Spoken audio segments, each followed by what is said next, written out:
La Fórmula 1 se rige desde 1981 por un acuerdo entre FIA, equipos, circuitos, patrocinadores y todos los participantes del Gran Circo en el llamado Pacto de la Concordia.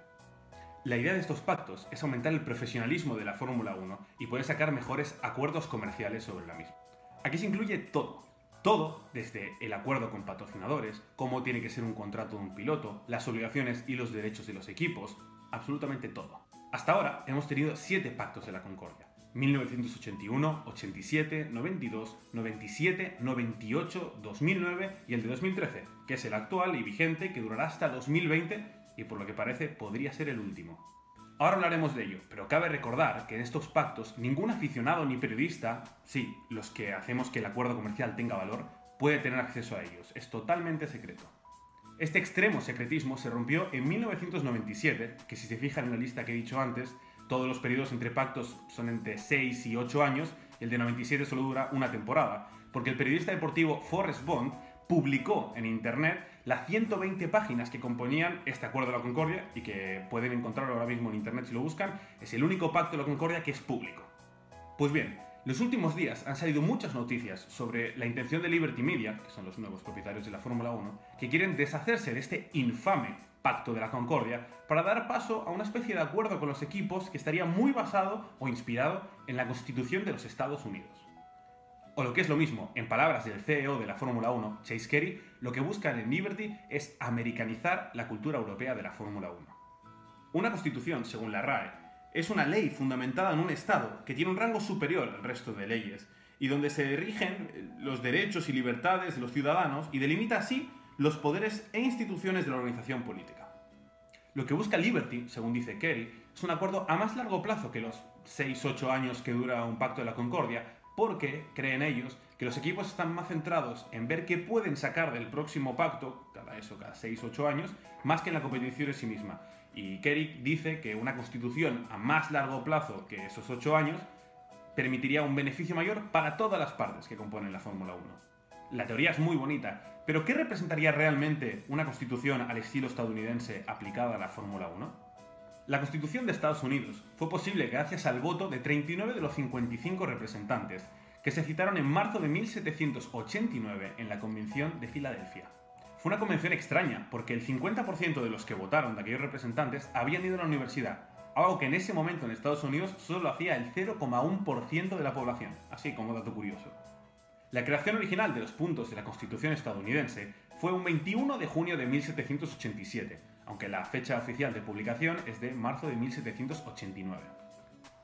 Es decir, hablamos de una constitución que rige uno de los países más poderosos del mundo hoy en día, que tiene 228 años.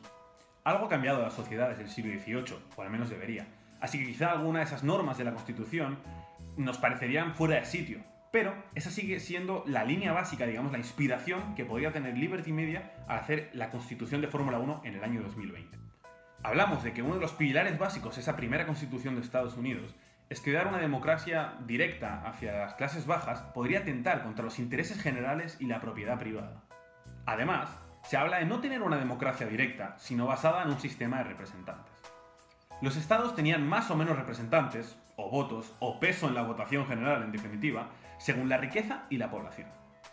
Aquellos estados que tenían esclavos querían contarlos como población para poder sumar más representantes, pero los que no tenían estaban en contra.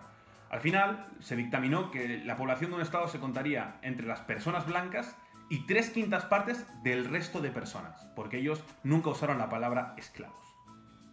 ¿Para qué os cuento esto ahora? Porque una de las ideas básicas de esta Constitución de Estados Unidos es que aquellos más grandes o más ricos tienen que tener más peso en las decisiones que afectan a todo el país, y que los más pequeños o los más pobres no tienen que tener tantos representantes y menos acceso a una democracia directa.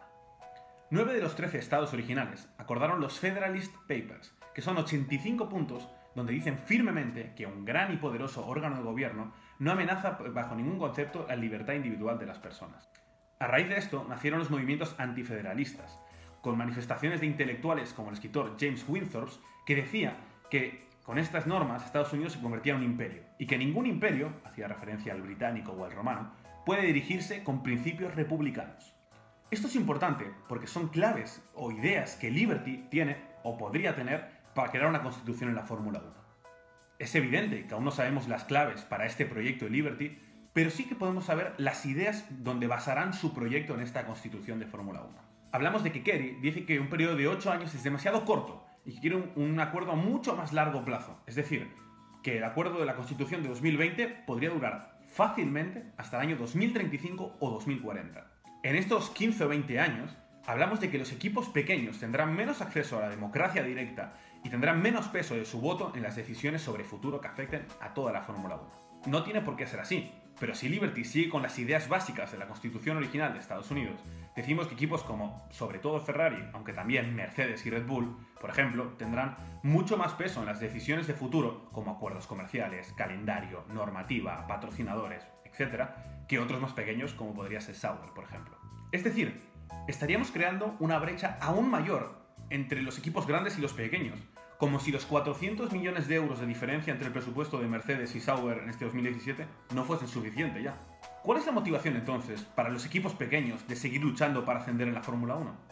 ¿Y de aquellos equipos que estaban pensando en entrar en Fórmula 1? Yo me imagino marcas como Audi, Volkswagen, Lamborghini, Alfa Romeo o Porsche que si en algún momento efectivamente pensaron en entrar en Fórmula 1, me imagino que se les están quitando las ganas. ¿Para qué? Si tampoco van a poder tener peso en las decisiones, por lo menos hasta 2040. ¿Es eso lo que queremos?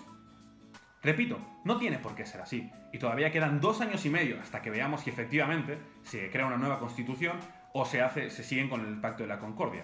Pero, de crear una constitución al estilo de la estadounidense, con los pilares básicos, las ideas, las influencias de la primera constitución de Estados Unidos, tendríamos un órgano gubernamental, que sería Liberty, prácticamente omnipotente, que dirija a todos los equipos donde los más poderosos pueden decidir el futuro de un mínimo de 15 o 20 años.